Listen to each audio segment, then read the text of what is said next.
तो यहाँ पे सुनो, सबसे पहले आज की क्लास में ना एक काम करो, ये आ जाओगी पेज नंबर 3 पे। और अगर आपने प्रिंट आउट नहीं निकाला है तो आप सिंपल हेडिंग डालो, जहाँ से आपने एंड करा है हम लोगों ने पिछले क्लास में, तो वहां से ये बिजनेस ट्रांजेक्शन हेडिंग डालो फटाफट, और इसमें जर्नल एंट्री लिखते चले जाओ। तो मैं इसको एक्सप्लेन करा दूंगा, पहले नोट कर लो फिर एक्सप्लेन करा दूंगा।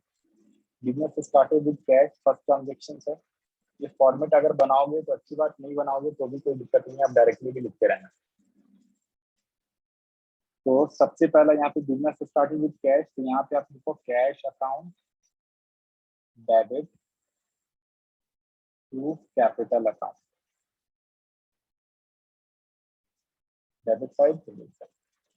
ब्रैकेट में क्या लिख दोगे, नरेशन, नरेशन आएगा बीइंग बिजनेस स्टार्टेड विद, अभी being business started with cash.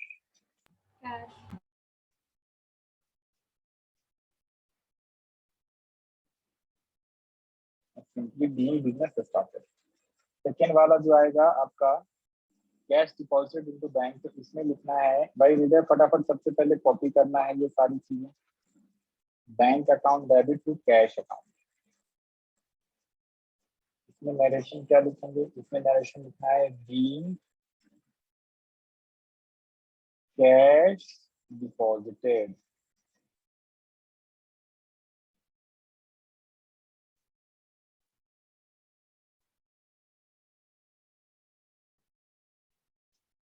Into bank.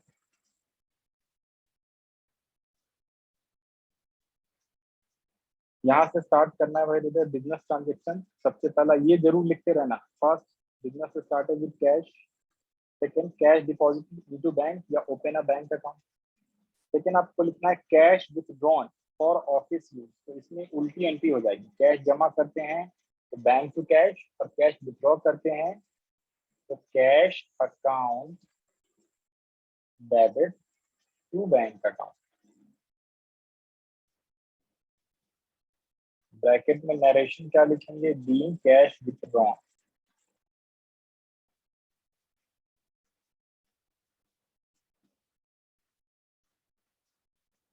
For office, office use.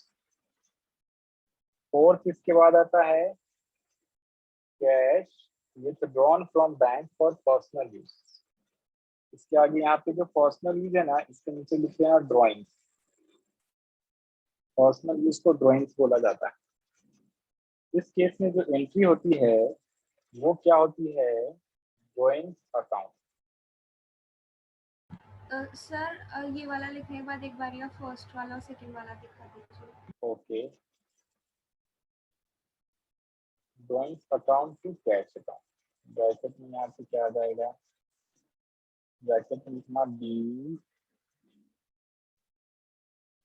Cash withdrawn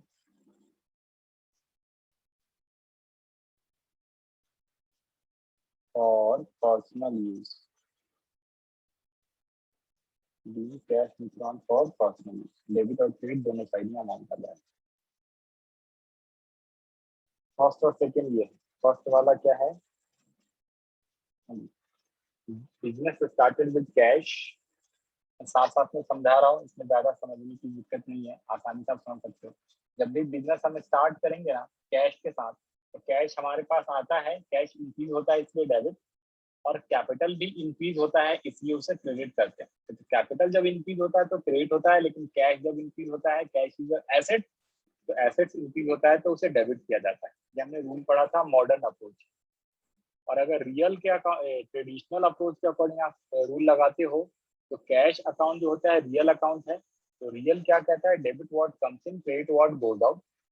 तो कैश आ रहा है तो डेबिट व्हाट कम्स इन, इसलिए डेबिट कर दिया। और कैपिटल इज पर्सनल अकाउंट, तो debit the receiver credit the giver, तो इसलिए इसलिए कैपिटल अकाउंट जो पर्सनल है तो गिवर है। तो जो मोहन सोहन रामलाल जो होता था ओनर, रामलाल ने अकाउंटेंट को पैसे दिए, तो रामलाल इज गिवर, इसलिए उसका अकाउंट क्रेडिट करते हैं। चार ये लिख लिया भाई, यस सर।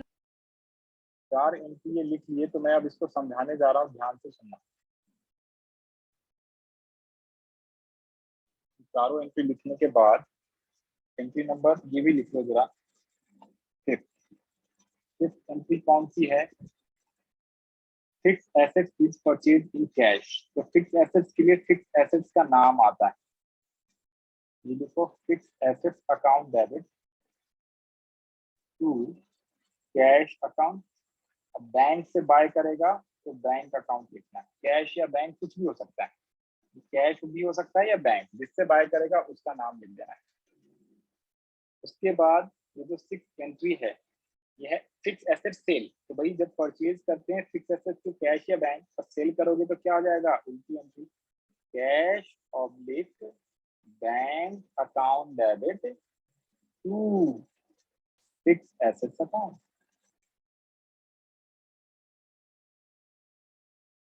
से कॉपी करना है भाई तुलसी। डेप्रिशिएशन वाला भी लिखो। डेप्रिशिएशन जब चार्ज करते हैं फिक्स एसेट पे, इसके लिए एंट्री करते हैं depreciation account debit to fix assets account. Fix assets. और नरेशन जो है, नरेशन आप आसानी से आप लिख सकते हैं। जो ये हेडिंग है ना, यही नरेशन रहता है। इसको डिट्टो कॉपी पेस्ट कर देते हैं जो ट्रांजेक्शन लिखी होती है। तो मैंने 2-3 स्टार्टिंग में नरेशन लिखना सिखा दिया है। जैसे सुनो, यहाँ से हमने स्टार्ट किया भाई तुलसी, फटाफट यहाँ से कॉपी करो। बिजनेस ट्रांजेक्शन, अब पहले 7 लिखा दिया मैंने, 7 को पहले समझा देता हूँ, फिर उसके बाद बात करेंगे। 7 में एक 8वां भी लिखो, इस पेज का कंप्लीट हो जाएगा।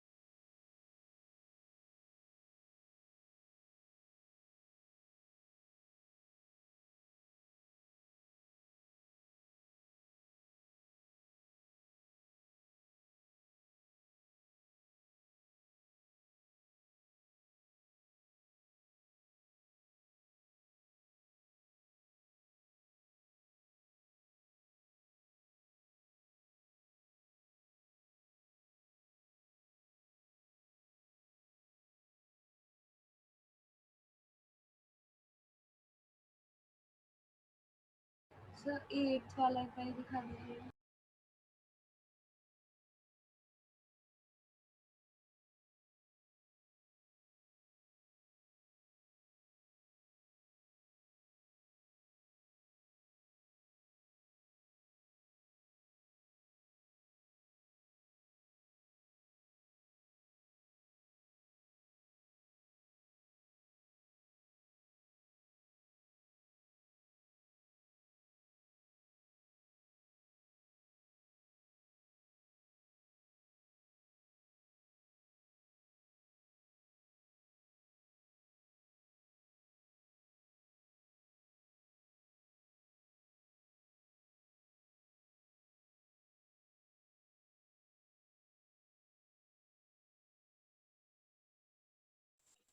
एक बार बताओ भाई, वॉइस कहाँ से वो कट गया था, बताना जरा। एंट्री कौन सा बता रहा था तो वॉइस चला गया था, बताओगे?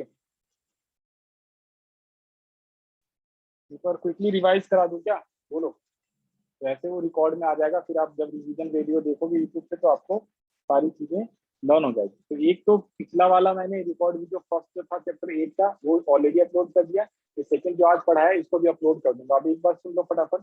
सबसे पहले हमने, दोबारा से रिवाइज करा दे रहा हूँ, सुनो 2 मिनट में, अभी है हमारे पास 3-4 मिनट। सुनो, सबसे पहला मैंने ट्रांजेक्शन बताया, बिजनेस स्टार्टेड विद कैश, तो हम क्या करेंगे? कैश टू कैपिटल अकाउंट करेंगे। सेकंड मैंने बताया cash deposit into bank, bank account debit to cash account. Third मैंने कहा कैश अगर आप विथड्रॉ करोगे ऑफिस से तो cash account debit to bank. क्यों करेंगे ये सब रीजन मैंने आपको समझा दिया है, क्योंकि कैश इंक्रीज हो जाता है, बैंक डिक्रीज हो जाता है, बहुत सारे एसेट्स।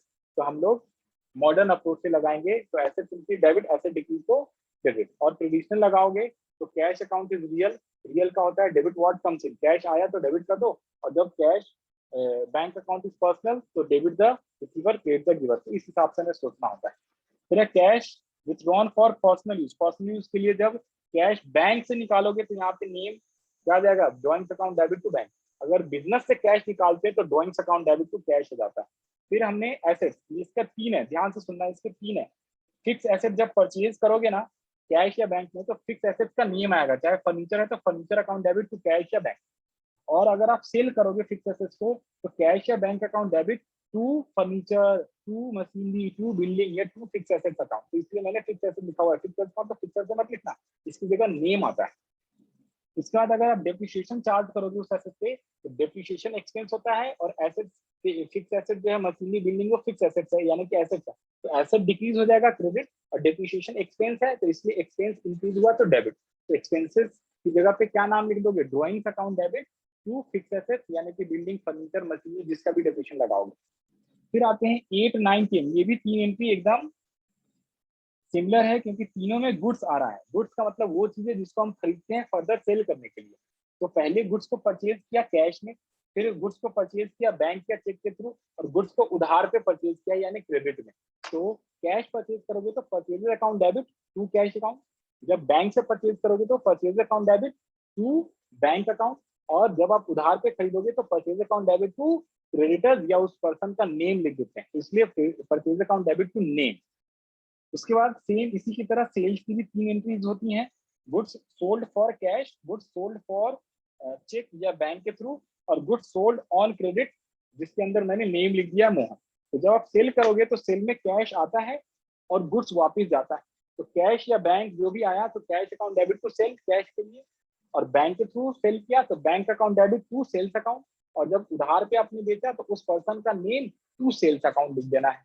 या फिर जो पर्सन होता है जिसको हम उधार पे सामान बोलते हैं उसका नाम डेटर्स भी होता है, तो जब नेम नहीं देगा और क्रेडिट सेल बोलेगा तो डेटर्स टू सेल कर देंगे, राइट। ये आपको क्वेश्चन में समझाएंगे। अभी आपको याद रख लेना है उस पर्सन का नेम आएगा, यानी मोहन यहाँ पे था तो मोहन का अकाउंट टू सेल्स अकाउंट, तो इस हिसाब से बताना है। और मैंने ये चीज भी आपको बताया शॉर्ट में, सेल्स जो होता है दो चीजों का सेल्स है, फिक्स एसेट्स का और गुड्स का।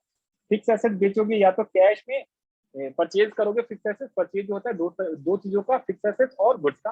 तो अगर आप परचेज करोगे फिक्स एसेट्स का या तो कैश में या बैंक के थ्रू, क्रेडिट पे जनरली परचेज नहीं होता है, ओके। तो इसके लिए fix assets account debit to cash या बैंक शॉर्ट में। और गुड्स को 3 तरीके से आप परचेज कर सकते हो, कैश में, बैंक में या उधार पे। तो purchase account debit to cash लिखो, टू बैंक लिखो या टू नेम, जिससे करोगे उसका नाम।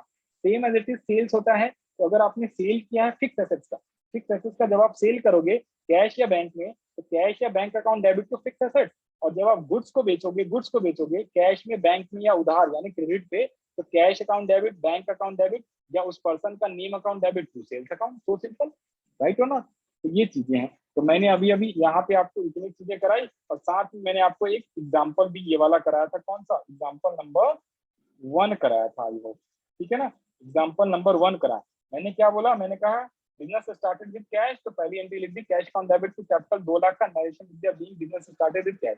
सेकंड एंट्री है ओपन अ बैंक अकाउंट, तो bank account debit to cash account, narration आप ये पूरी लाइन कॉपी करके यहाँ पे लिख सकते हो, या अपने हिसाब से बीइंग वर्ड लगा के कुछ लिख दो, बीइंग बैंक अकाउंट ओपन। फिर machinery purchase payment by cheque, तो चेक से पेमेंट किया, machinery account debit to bank. फिर उसके बाद हमने क्या किया, कैश डिपॉजिटेड इनटू बैंक, तो हमने क्या किया, कैश डिपॉजिट के लिए bank account debit to cash account, क्योंकि बैंक बढ़ गया कैश डिक्रीज हो गया यानी कैश घट गया।